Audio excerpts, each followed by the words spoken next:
मैं नारद अपने पिछले जन्म में एक दासी का बेटा था। कौन थे नारद जी पिछले जन्म में? दासी के बेटे। बोले एक बार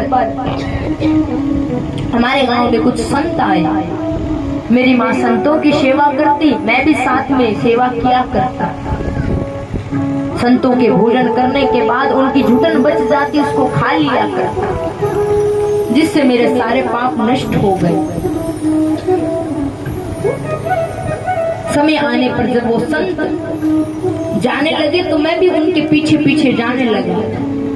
संतों ने कहा, अरे बच्चे तू क्या कर रहा, तेरी माँ का इकलौता बेटा है, उसने हमारी इतनी सेवा करी और हम तुम्हें लेके जाएंगे तो तेरी माँ हमें गाली देगी।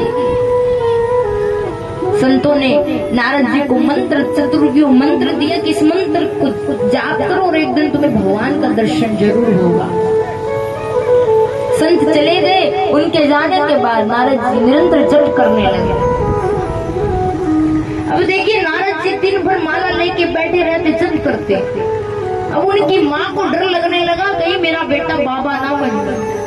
माताओं को बड़ा डर लगता है, उनका बेटा थोड़ा सा मंदिर में जाने लगेगा, उस साला में थोड़ा साधु संतों के पास उठने बैठने लगेगा, तो इन माताओं का कलेजा कपने लगता, कहीं हमारा बेटा बाबा ना बन, भले चोर उचक्का ना बन जाए, इसकी कोई परवाह नहीं है, कुसंग में पड़ के बिगड़ ना जाए, इसकी परवाह नहीं है, पर बाबा ना बन जाए, इसकी बड़ी चिंता रहती है। अरे बाबा तो कोई ऐसी भाग्यशाली माँ होती है जिनकी संतान बनती है।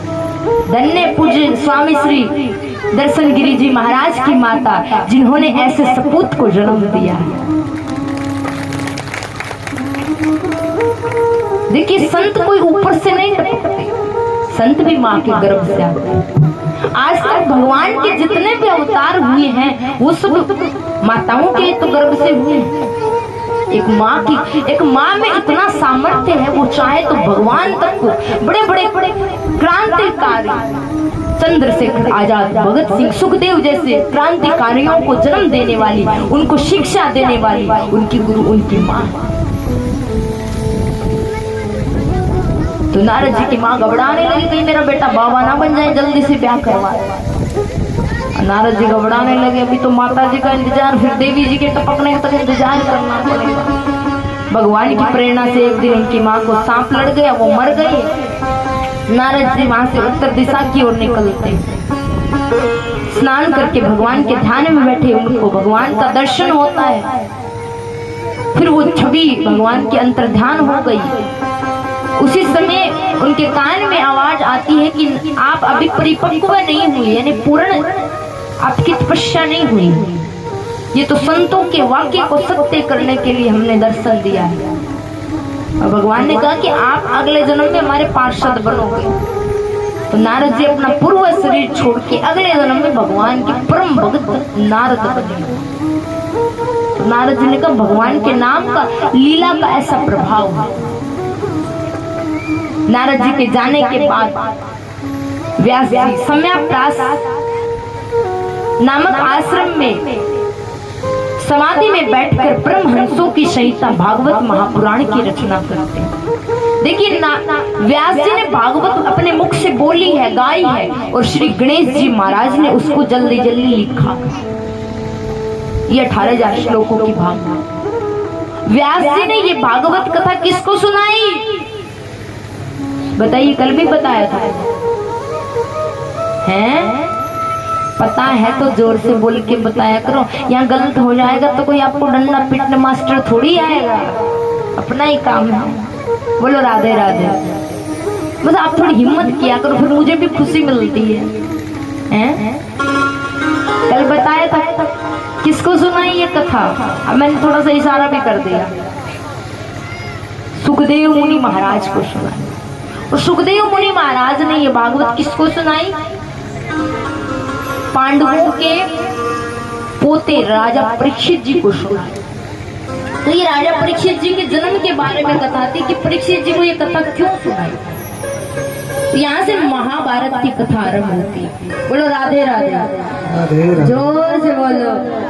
आज तो सगला रोटी खा खा के आया नहीं, कल तो भूखे बैठे थे, आज तो खाना पीना करके आए हो। बोलिए कृष्ण कन्हैया लाल की। इतना जोर से जयकारा बोला करो कि हमारी गौ माताओं के तो कम से कम कान में जाए, क्योंकि उन गौ माताओं के अंदर में पूरे 33 कोटि देवता हैं। तो इतने जोर से जयकारा बोला करो। बोलिए कृष्ण कन्हैया लाल की।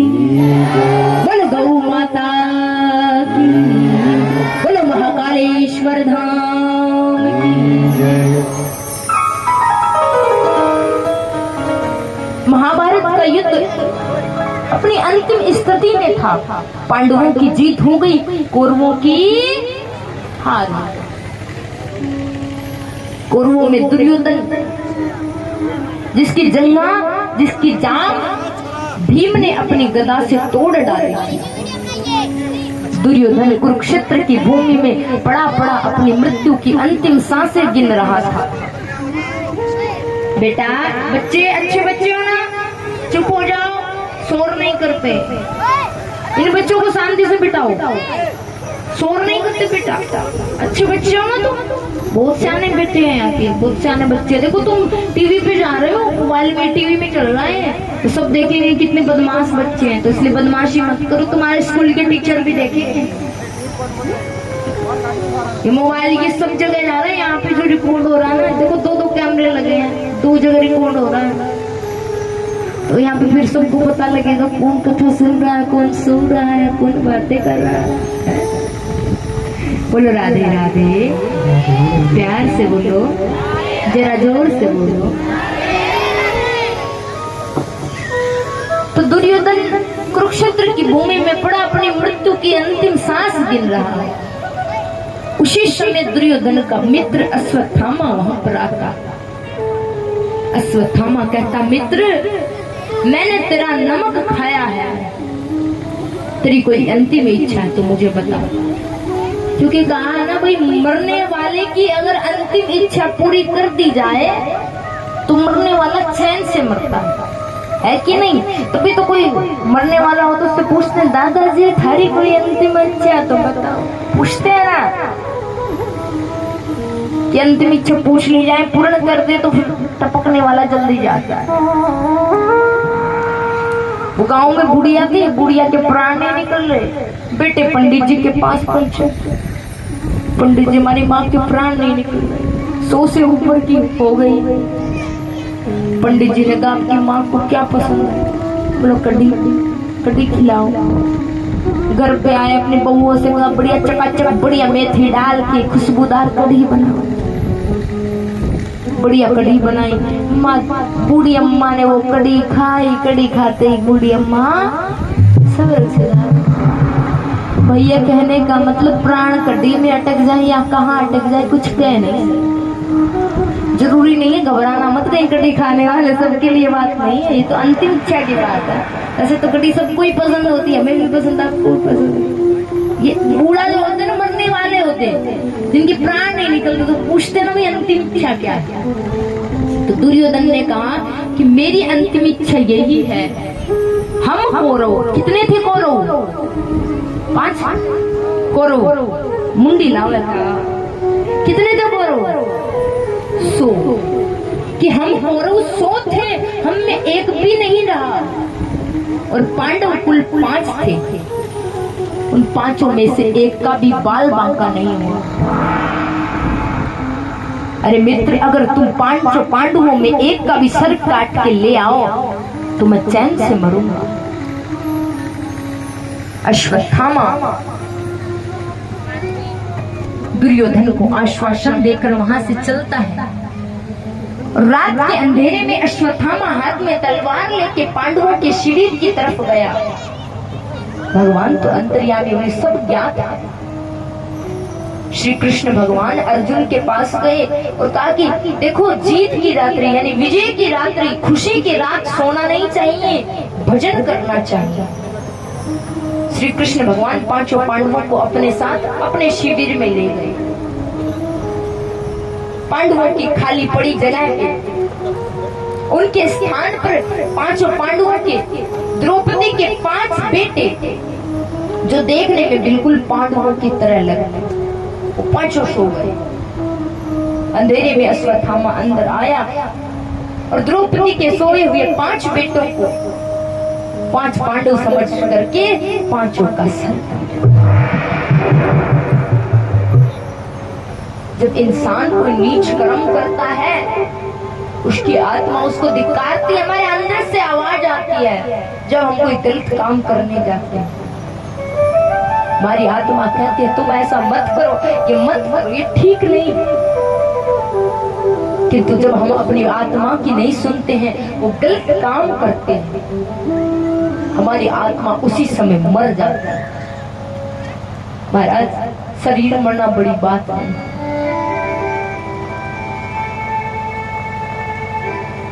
ये आत्मा परमात्मा हमें आवाज देते हैं अंदर से। जब वो उसकी नहीं सुनते हैं तो फिर वो बोलना बंद कर देते हैं। आजकल संसार में शरीर से जितना तो लोग घूम रहे हैं, किंतु उनकी आत्मा ज्यादातर लोगों की मरी हुई। नीच अश्वत्थामा जिसकी आत्मा मर गई,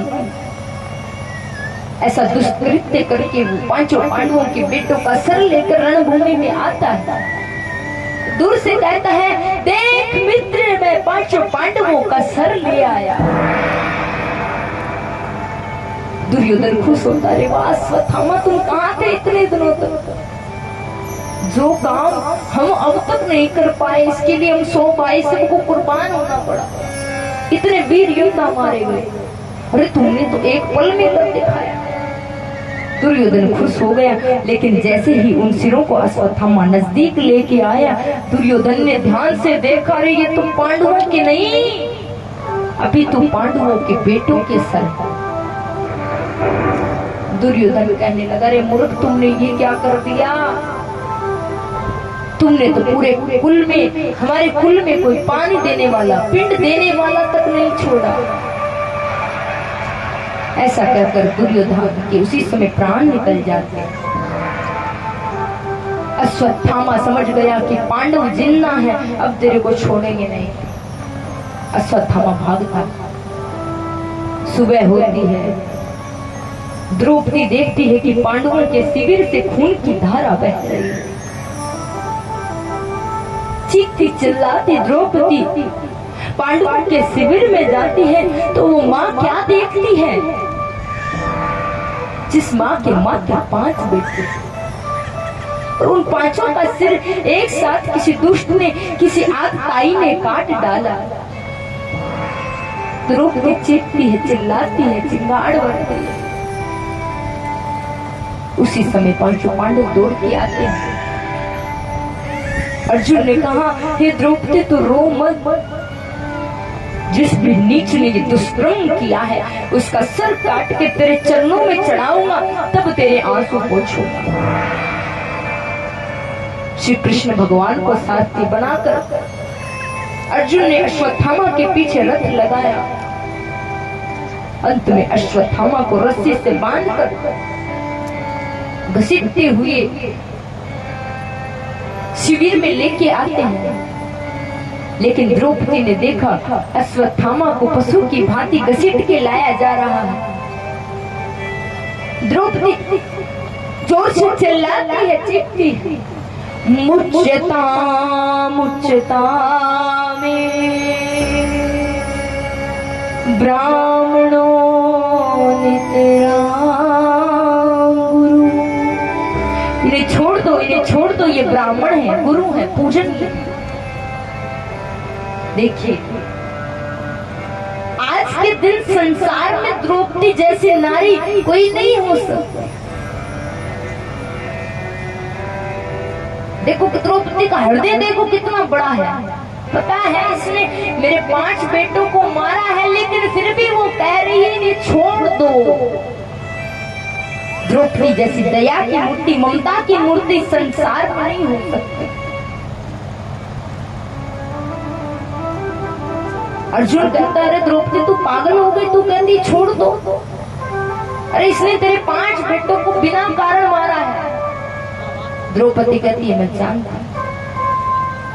मैं जानती हूँ पुत्र वियोग की पीड़ा क्या होती है, पुत्र मरने पर माँ को क्या दर्द होता है। तो एक माँ ही जान सकती कि तुम मैं नहीं चाहती। मैंने जो पुत्रों का दुख सहा है वो इसकी माँ गौतमी सही।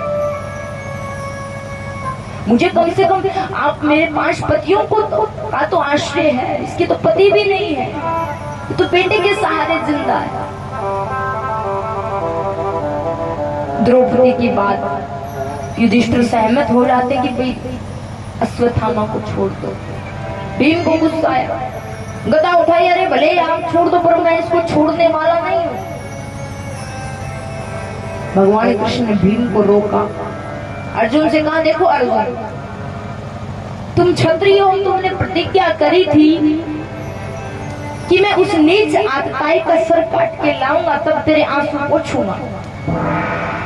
तो तुम याद रखो, क्षत्रिय हो, अपनी प्रतिज्ञा को पूरा करो। दूसरा, द्रौपदी और युधिष्ठिर जी, नकुल सहदेव चाहते हैं कि अश्वत्थामा को छोड़ दो, तो बड़ा भाई जैसी आज्ञा दे रहे वो भी पालन करो। अर्जुन कहने लगा, प्रभु करूं क्या? भगवान कृष्ण कहने लगे, देखो मैंने गीता में, मैंने शास्त्रों में कहा है कि ब्राह्मण कितना भी नीच क्यों ना हो उसे मारना नहीं चाहिए, मतलब उसका शरीर का वध नहीं करना चाहिए। और आत्मा यानी दुष्ट कर्म करने वाला कोई भी क्यों ना हो उसे छोड़ना नहीं चाहिए। दोनों बात शास्त्रों में कही।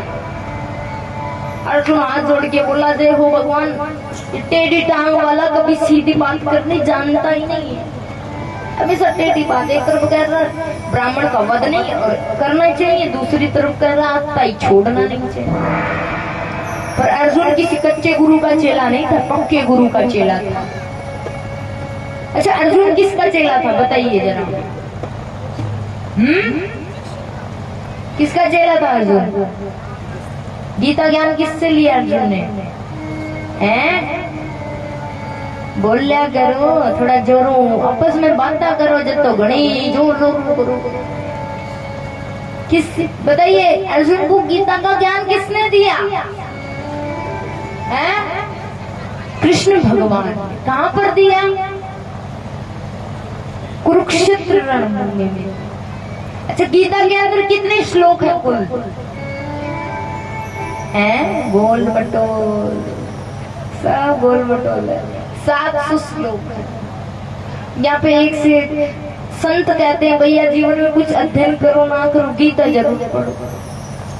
बड़े बड़े मोटिवेशन स्पीकर हैं, वो कहते हैं कि आप भले ही जीवन में राजनीतिक क्षेत्र में हो, भले ही आप समाज सेवा में हो, आप संत हो या फिर आप विद्यार्थी हो, आप कुछ भी हो, आप गीता जी का अध्ययन करो। क्योंकि गीता में भगवान ने हमें जीवन जीना कैसे चाहिए, जीवन के हर पहलू को कैसे जिया जाए, ये भगवान ने हमें बताया। कई लोग कहते हो क्या पढ़े गीता में, तो निरी संस्कृत तो समझ में ही नहीं आता। अरे भैया, गीता जी इतनी ही आसान होती ना तो पता नहीं लोग कितनी गीता बना देते। गीता गूढ़ है, ऐसे गीता समझ में नहीं आएगी। एक बार पढ़ोगे कुछ समझ नहीं आएगा, दोबारा बार बार अध्ययन करो, आपको धीरे धीरे गीता जी समझ में आने लगी। और ऐसे समझ में आने लगेगी कि आप जिंदगी में गीता को छोड़ोगे ही नहीं, गीता तो साथ में ही रहो। बोलो राधे राधे, जोर से बोलो। तो अर्जुन पक्के गुरु का, कृष्ण भगवान का चेला था, भगवान का इशारा समझ गया। अश्वत्थामा के सिर में एक चमकती मणि थी, उस मणि को निकाल दिया, बालों को, सर को जगह जगह से मूड दिया और धक्के मार के शिविर से बाहर निकाल दिया। क्योंकि सम्मानित व्यक्तियों का अपमान ही उनकी मृत्यु है। वो बार बार अपमान याद करेगा, वो बार बार मरेगा। परंतु देखिए, कहावत है ना, कुत्ते की पूंछ कत्ते सीधी को नहीं हो, हमारा फिर पकड़ोगा, फिर नहीं हो जाएगी, फिर पकड़ोगा। कुत्ते की पूंछ सीधी नहीं होती। मतलब नीच आदमी, दुष्ट आदमी अपनी दुष्टता नहीं छोड़ता। अपमानित अश्वत्थामा ने बदला लेने के लिए, पांडवों के वंश को खत्म करने के लिए उत्तरा के गर्भ पर ब्रह्मास्त्र चला। क्योंकि अश्वत्थामा जानता था पांडवों के 5 बेटे मारे गए, अब पांडवों का वंश चलाएगा तो कोई उत्तरा के गर्भ में पल रहा बच्चा। उत्तरा कौन थी? अच्छा बताइए, उत्तरा कौन थी?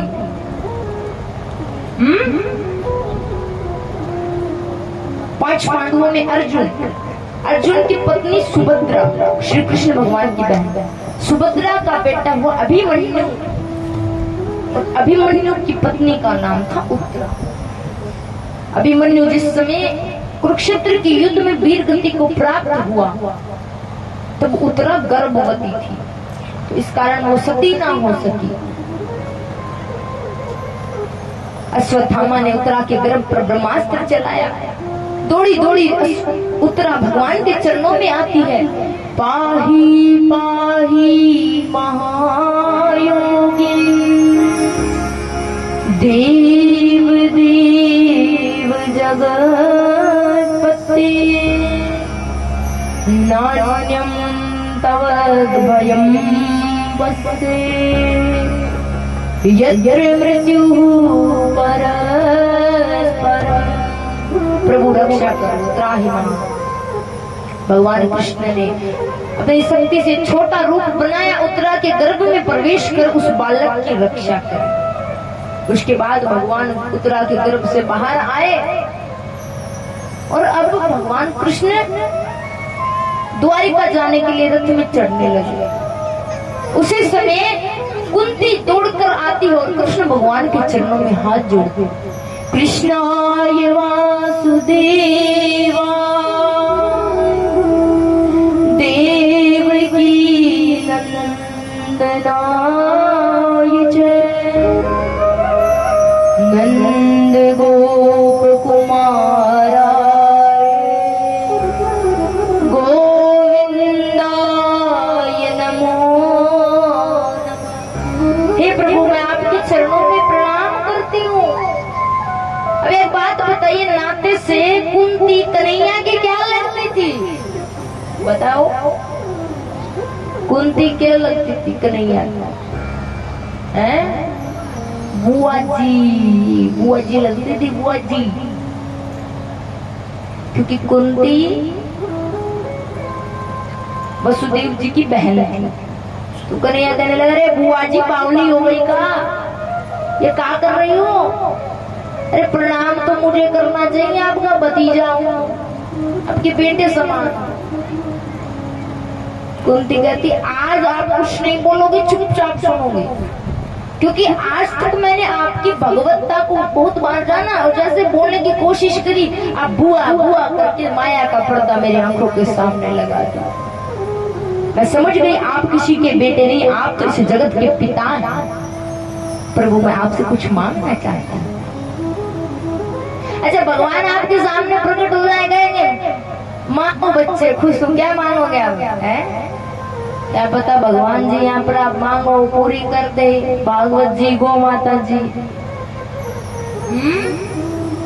कि मैं कौन मांगो? ऐसा निष्काम भगत है। तुम तो भाई पक्के भगत हो कति भगवान तो कि मैं कौन मांगो? हैं? सारे झूठ बोलो, बोलो राधे राधे। कति सफेद झूठ बोलो। मंदिर में जाओगे, हे भगवान तेरे प्रसाद पड़ता, मारे छोरा ने नौकरी देते हैं, मारी भैंस दूध देते, मारे बेटे को ब्याह हो जाओ, मारो धंधो ठीक चल जाओ।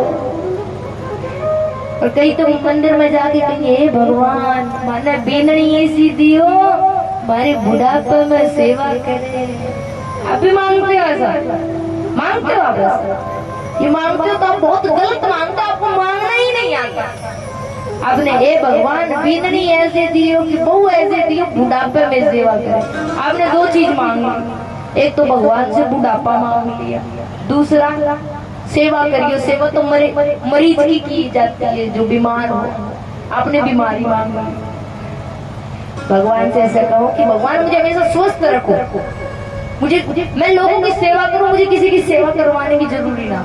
ऐसे बोला, बोलो राधे राधे राधे राधे। तो आज से मांगने का तरीका बदलो। कुंती भगवान से मांगती कि प्रभु मुझे जीवन में बार बार दुख मिले। क्या मिले? दुख मिले। कन्हैया कहता बुआ जी क्या मांग रही है? अरे जीवन में दुख ही दुख झेले हैं। अब सुख का समय आ तो कह रही दुख दे दो। बोला भगवान से कोई दुख मांगता है क्या? किस किस को भगवान से दुख चाहिए? हाथ उठाओ। दुख को खरीदने वाला कोई नहीं है। अच्छा सुख किस किस को चाहिए? ऊपर हाथ उठाओ। सुख जिसको जीवन में सुख ही सुख चाहिए, मुझे मुझ चाहिए। और जिनका आता आता नाता सुख आता दुख चाहिए, जिनका जमनी चलने तो दुख चाहिए। किस किस को सुख चाहिए जीवन में? ऊपर ऐसे हाथ उठाओ तो सीधा। भगवान इतना सोना सोना हाथ दे रखा है, गोरा गोरा हाथ, सब बताते बिल्कुल ऐसे उठाया करो पूरा पूरा। बोलो राधे राधे राधे राधे। आप लोग कंजूसी बड़ी करते हो, ताली बजाने में कंजूसी। अरे ऐसे नहीं, भजनों में।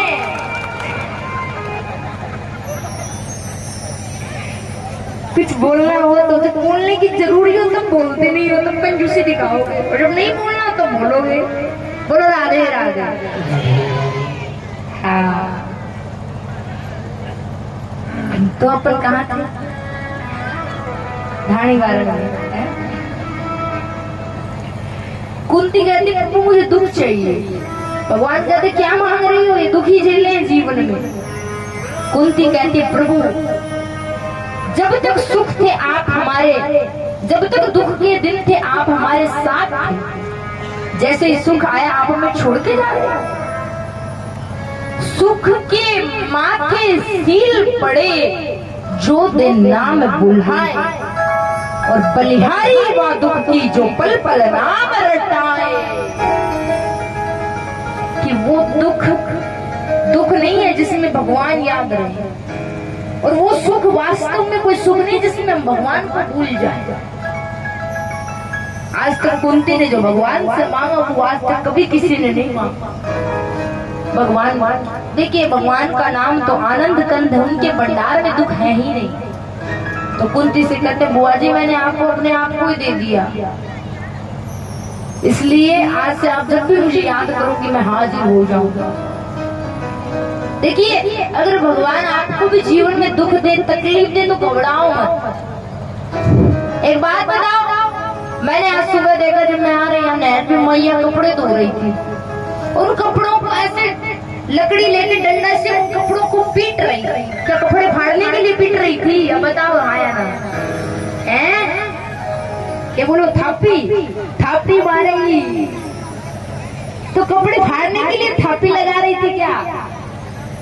मैल निकालने के लिए। तो कोई देखेगा मेरे जैसा अनजान, देखो देखो ये मैया देखो कपड़े फाड़ रही। तो उसी प्रकार कुमार होता है, कुमार घड़े बनाया हुआ। यहाँ पर तो कुमारों का ही अपना पूरा गांव है। तो घड़े बनाते हो, मिट्टी के घड़े बना के उनको आग में क्यों रखते हो? जितना आग में रखेंगे उतना पकेंगे। वो पकाने के लिए तो रखते, उनको जलाने के लिए थोड़ी रखते।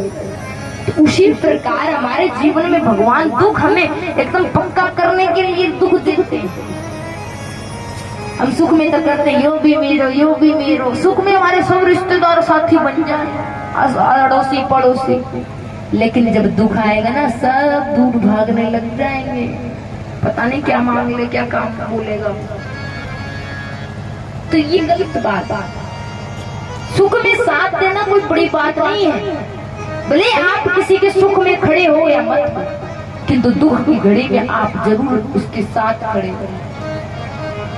और कभी भी दुख में ये मत कहो कि मेरा कोई सहारा नहीं है, क्योंकि भगवान को बड़ा बुरा लगता। कोई कहता ना मेरा कोई नहीं है, तो भगवान को बड़ा बुरा लगता है।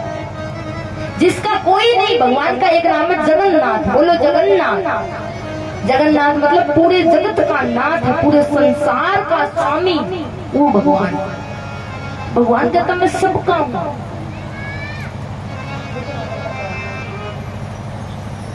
तो हमेशा याद रखिए, जब भी जीवन में दुख आए, तकलीफ आए, तो एक चीज दिमाग में रखना, मुझे किसी और के सहारे की जरूरी नहीं, क्योंकि मुझे बांसुरी वाले, मुझे उस माधव, मुझे कृष्ण का सहारा मिल गया।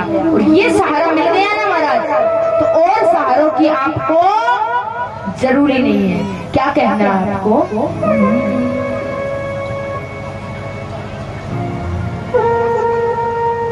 बोली श्री बाके बिहारी लाल की जय हो।